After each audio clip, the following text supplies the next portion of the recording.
Good morning, I'm Viti. This is La Cocina de la Abuela, and today we're bringing you an apple and cream Mille-Feuille. It's a real showstopper.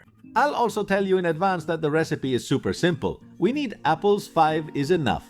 And we're going to slice them like this, with the skin and everything. Set aside the core or throw it away. We don't need it. Once you have them all, we want them this thin, see? Almost like a sheet of paper. The thinner you slice them, the better the result will be. That's it. But if you make them thick and you're impatient, it'll still work, man. We'll also need sugar, 150 grams of sugar. We pour it in here and then we put it on the stove over medium heat until it turns into caramel. You can add 2 or 3 teaspoons of water to speed up the process. As soon as you have it, pour it into an oven-safe mold. This one is 20 centimeters long by 15 centimeters wide. More or less with a kitchen spatula or whatever you want, just not with your hand because it's super hot. You spread the caramel. Next, we're going to need 3 tablespoons of vanilla sugar, which we pour into a bowl, and also 15 grams or 1 tablespoon of cornstarch, which we pour into the same bowl. To give it extra flavor, I'm going to add a pinch of salt and mix everything well.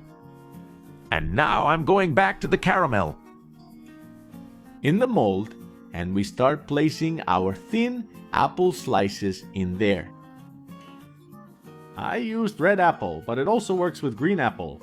Choose the one you like best. Which one do you like? I like Fuji. Once you have a covered base, sprinkle it with the mixture we just made with sugar and cornstarch, and then add another layer, and so on, layer by layer. You keep filling, you keep placing, and you keep alternating. You'll see how great this dessert turns out. As soon as you have all the apples in place, bake for 60 minutes at 180 degrees Celsius in a preheated oven. Heat from both top and bottom. You can make the apple mille-feuille this short or this tall. Whatever you want, just keep adding alternating layers of the mixture and apple on top, and that's it.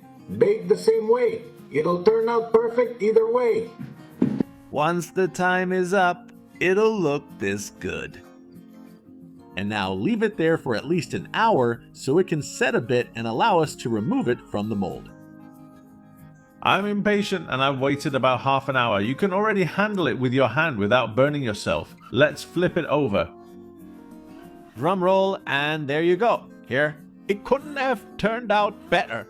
Perfect. Reese, ras. Here you go. It's a spectacular apple mille-feuille. But don't go yet. There's still more. Looks amazing. 450 milliliters of milk go into a large saucepan. And we're going to put it on the heat. In this saucepan, we're going to add 4 egg yolks. We're also going to add 40 grams of cornstarch to thicken the mixture. Here I recommend adding a pinch of vanilla sugar, which goes really well with it. It gives it a subtle but fantastic flavor. And now we stir. Mix well. And we cook until it thickens.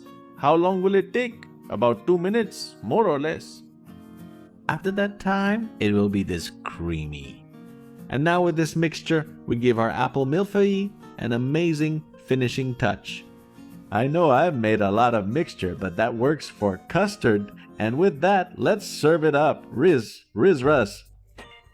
Apple mille-feuille and vanilla cream. Milo.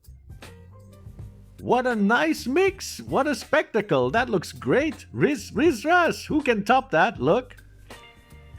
Wow! And now, the inside. Go ahead, find the floor.